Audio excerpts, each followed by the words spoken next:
ہمیں اب بات کرنی ہے یوم پاکستان کی 23 مارچ 1940 جب ایک باشعور اور زندہ دل قوم نے غلامی سے چھٹکارے کا عہد کیا اور پھر ہم نے دیکھا کہ چند ہی سالوں میں آزادی سے وہ ہمکنار ہو گئی۔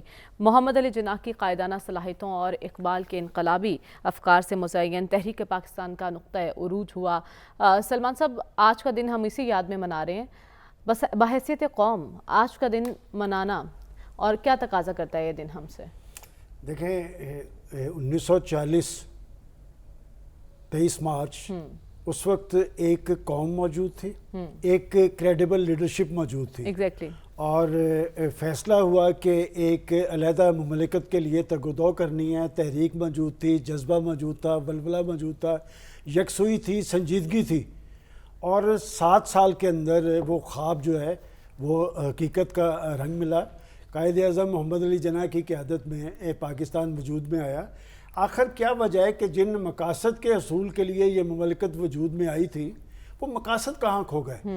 وہ تو ایک ایسی تجربہ گاہ بنانا چاہ رہے تھے کہ تاکہ دنیا کو دکھایا جائے کہ نظریاتی بنیاد پر بننے والی مملکت کیسی ہے، اس کے معاملات کیسے چلتے ہیں، اس میں آئین اور قانون کی بالادستی کیسے قائم ہوتی ہے، اور کہاں سے ہم اکھڑ گئے۔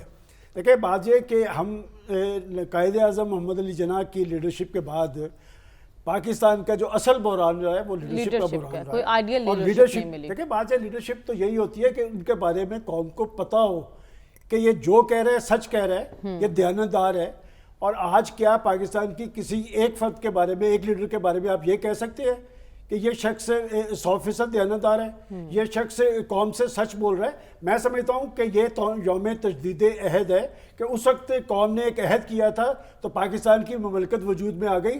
اس وقت ہم معاشی حوالے سے ڈاواڈول ہیں، اس وقت ہم بڑے کرائسس میں ہیں، اس وقت ہماری کشتی منجدار میں پھنسی ہوئی ہے، اور ابھی تک باوجود کہ حکومتیں وجود میں آ گئی ہیں، لوگوں کے اندر ایک مایوسی ہے، ملک کے اندر ایک بے یقینی ہے، ایک بے چینی محسوس کی جا رہی ہے۔ ہم نیوکلیئر پاور ہیں، لیکن دوسری طرف ہمارا کشکول ہے کہ وہ ہم رکھنے میں ہی تیار نہیں ہیں۔ تو میں سمجھتا ہوں کہ جب تک ہم پاکستان کے حقیقی مقاصد کی طرف نہیں لوٹیں گے اور پاکستان کو اپنے پاؤں پہ نہیں کھڑا کریں گے، قائد اعظم اور حضرت اقبال کا جو پاکستان ہے وہ وجود میں نہیں آئے گا۔ آج کے پاکستان کو میں قائد اعظم کا پاکستان نہیں سمجھتا، چونکہ قائد اعظم نے اور علامہ اقبال نے جس مملکت کا خواب دیکھا تھا وہ ایسی مملکت نہیں تھی کہ جو ہر وقت کشکول کے ہاتھ میں ہو۔ ہمارے لوگ امیر ہوتے جا رہے ہیں، ہماری جو ملک ہے وہ غریب ہوتا جا رہا ہے۔ پاکستان قدرتی وسائل سے مالا مال ہے، پاکستان کی اشرافیہ نے ساری ثمرات سمیٹے ہیں، لیکن پاکستان کے 24 کروڑ عوام مہنگائی، بے روزگاری اور غربت اور پسماندگی کی آگ میں جل رہے ہیں۔ اور اس کی سب سے بڑی وجہ آپ نے کہا کہ لیڈرشپ کا فقدان ہمیں دکھائی دے رہا ہے۔ ڈاکٹر صاحب، جو سلمان صاحب نے بات کی تب لیڈرشپ تھی، تحریک، ولولہ، جذبہ، تنظیم، اتحاد، سب کچھ تھا، لیکن آج لیڈرشپ کا فقدان ہے، نفرت کی سیاست ہو رہی ہے، تقسیم معاشرے میں دکھائی دے رہی ہے، الزام تراشی ہو رہی ہے۔ تو اس کی وجہ کیا ہے، سب سے بڑی وجہ؟ اس کی دیکھیے ایک چیز ذہن میں رکھنی چاہیے کہ جو پری انڈیپینڈنس سٹرگل ہوتی ہے وہ اس سٹرگل سے ہمیشہ بہت مختلف ہوتی ہے جو پوسٹ انڈیپینڈنس سٹرگل ہوتی ہے۔ ہم آج کا دن یاد کرتے ہیں کیونکہ یہ دیکھنے کے لیے کہ کس طرح کس کوششوں اور مشکلات سے گزر کر یہ ملک بنا۔ ہم پھر اس تاریخ پہ ان لوگوں کو بھی ٹریبیوٹ پیش کرتے ہیں جنہوں نے قیادت کی، محنت کی، قربانیاں دیں، جانیں نچھاور کی کہ یہ ملک بنے۔ لیکن جب ہم آج کے مسائل کی ہم بات کرتے ہیں تو آج کے مسائل میں لوگوں کی سوچ، لوگوں کے رویے آج کے حالات سے ہوں گے، 1940 کے حالات سے نہیں ہوں گے۔ 1940 ہسٹوریکل ریالٹی ہے۔ جب بھی پاکستان کی بات ہوگی 23 مارچ 1940 کو ہوگی جس دن قرارداد پیش کی گئی تھی، لیکن اس کا مطلب یہ نہیں ہے کہ وہ جذبہ جو اس وقت کے حالات کی وجہ سے پیدا ہوا تھا آج بھی قائم رہے گا۔ آج کا جذبہ آج کے حالات، آج کی مشکلات، آج کے معاملات اور آج کی قیادت کی بنیاد پہ ہوگا۔ تو لہٰذا پاکستان اب آج کا پاکستان بہت ڈیفرنٹ پاکستان ہے۔ تو آج کا پاکستان کیا تقاضا کر رہا ہے ہمیں؟ آج کا پاکستان دیکھیے، آج کا پاکستان اسی فلسفے کا تقاضا کر رہا ہے جو پاکستان کی بنیاد تھا، کیونکہ قائد اعظم نے جو پاکستان کی بات کی تھی وہ ایک مسلمانوں نے بر صغیر کے لیے ایک محفوظ اور ترقی حاصل کرنے والا، زندگی کی بہتر اپرچونٹی والا ملک چاہیے تھا ان کو، اور آج ہم وہ ترقی، وہ سیکیورٹی، وہ تحفظ لوگوں کو مہیا نہیں کر پا رہے جو ہمیں کرنا چاہیے. اس کی ذمہ داری ہماری پریزنٹ لیڈرشپ پہ آتی ہے، پریزنٹ مسائل پہ آتی ہے، پریزنٹ مشکلات پہ آتی ہے. تو جب تک ہم آج کے معاملات کو ایڈریس نہیں کریں گے، صرف ماضی کا ذکر کر کے ہم پریزنٹ کی مشکلات کو حل نہیں کر سکیں گے. آج کی لیڈرشپ، آج کے مسائل، ان کو سمجھنے کی ضرورت ہے. ٹھیک ہے رسول بخش بھائی صاحب، آپ کی نظر میں آگے بڑھنے میں، ترقی کرنے میں رکاوٹ کہاں ہے؟ ہم کہاں لیگ کر رہے ہیں؟ ہمارا جو بنیادی مسئلہ ہے وہ پاکستان کے حکمران گروہ ہیں. اس میں 3 طبقات ہیں کہ اس کا تعلق نوکرشاہی اور ریاست میں جو پوزیشنز لوگوں نے لی ہیں ان سے ہے. دوسرا جو بہت بڑا طبقہ ہے وہ ہماری جنرل جو عمومی اشرافیہ ہے ملک کے اندر، جس کے پاس وسائل بھی ہیں اور سب کچھ ہے. اور تیسرا وہ ہیں جو ہمیشہ سے مختلف سیاسی جماعتوں کے حوالے سے بیس بدل کر، پارٹیاں بدل کر، ہمیشہ وہی خاندان، موروثی خاندان اقتدار میں آتے رہے ہیں. اس کے علاوہ آپ کا کوئی اور ذمہ دار نہیں ہے. نہ آپ ہیں، نہ میں ہیں، نہ عوام ہیں. اور یہ تین جو گروہ جن کی بات کی ہے آج بھی وہی حکومت کر رہے ہیں.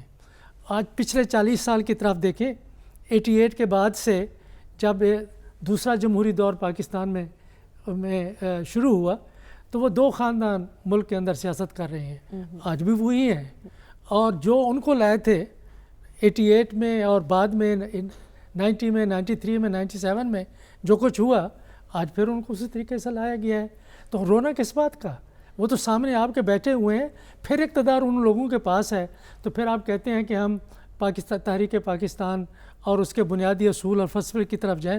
اگر جانے ہیں اور جس بات کی تجدید کرنی ہے وہ آئین ہے، وہ جمہوریت ہے، وہ پارلیمانی نظام ہے، وہ وفاقی نظام ہے. اور وہ نظام ہے کہ ان کے ساتھ ساتھ جو ایک تصور تھا قائد اعظم رحمۃ اللہ علیہ کے ذہن میں یا علامہ اقبال رحمۃ اللہ علیہ کے ذہن میں، وہ تصور تھا ایک خوشحال مسلمان ملک، ترقی یافتہ اور ترقی پذیر. اور یہ ترقی جو ہے وہ ترقی انسان کی روحانی بھی ہے اور انسان کی ایک خودی اور خودداری میں بھی ہے، اور ایک ترقی معاشی اور دنیا میں مقام پیدا کرنے والی ہے. وہ ہم اگر نہیں کر سکے، پاکستان کے عوام بہت محنت کرتے ہیں. ٹھیک ہے. بہت، ہمارا نوجوان طبقہ ہو، ہمارا کسان ہو، ہمارا مزدور ہو، لیکن اس کے ثمرات ہماری تمام محنت کے صرف یہ 3 گروہ جن کی میں نے بات کی ہے اس وقت وہی کا غالب ہے، یہی رہے ہیں اور یہی ذمہ دار ہیں. جب تک ان کا محاسبہ نہیں ہوگا پاکستان آگے نہیں چلے گا. ٹھیک ہے. تو آپ کہہ رہے ہیں محاسبے کی ضرورت ہے آج کے دن کے پیش نظر. صافی صاحب، آپ کی نظر میں یوم پاکستان اور آج کے معروضی حالات؟ دیکھیں، آج کے معروضی حالات اور قیام پاکستان یا یوم پاکستان کا جو دورانیہ تھا اس کا تو کوئی تقابلی جائزہ ممکن ہی نہیں ہے. ہمارے بانیان نے تو اپنا کام کر دکھایا. ایک بڑی قوت سے ریاست چین کی دی، اس کو چلانے کا ڈنک بتایا، اس کے لیے ہمیں ضابطے دیے، ہمیں سمجھایا کہ اس ملک میں جمہوری، شخصی اور انسانی آزادی ہوگی اور اس پہ جمہوری اور آئین کی پاسداری ہوگی. لیکن آج ہم جہاں پہ کڑے ہیں، آپ خود اب تھوڑی دیر پہلے ہم تذکرہ کر رہے تھے کہ ایک دوسرے کے ساتھ دست و گریبان ہے. احتجاج کی کیفیت ہماری ختم نہیں ہو رہی ہے، معیشت ہماری نیچے جا رہی ہے، ہم ایک دوسرے کے خون کے پیاسے بنے ہوئے ہیں، ہم ایک دوسرے کو نیچا دکھانے، نیچا گرانے میں مصروف ہے.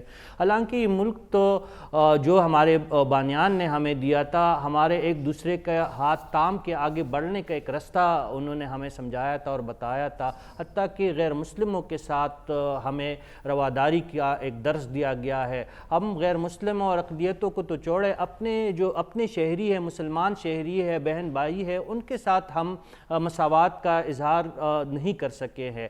تو یہ جو آپ مجھ سے تقابل چاہ رہی ہے، یہ بالکل اس دور سے یہ بالکل الٹ ہے. اس وقت قربانی کا جذبہ تھا، اس وقت ریاست کو دینے کی رواج تھی، اس وقت ریاست پہ جان نچاور کرنے کی ایک تڑپ تھی. اس وقت ریاست کو نوچ نوچ کر کھانے کا ایک روش پڑا ہے. جس کسی کا بھی اور جس طبقے کا بھی جہاں پہ بس چلتا ہے، ریاست کے وجود سے کچھ نوچ کے اپنے جیب میں ڈالتا ہے یا کھاتا ہے. یہ سلسلہ ابھی تک یہ تو اللہ تعالیٰ کے ایک خاص کرم ہے کہ ریاست کا وجود قائم ہے.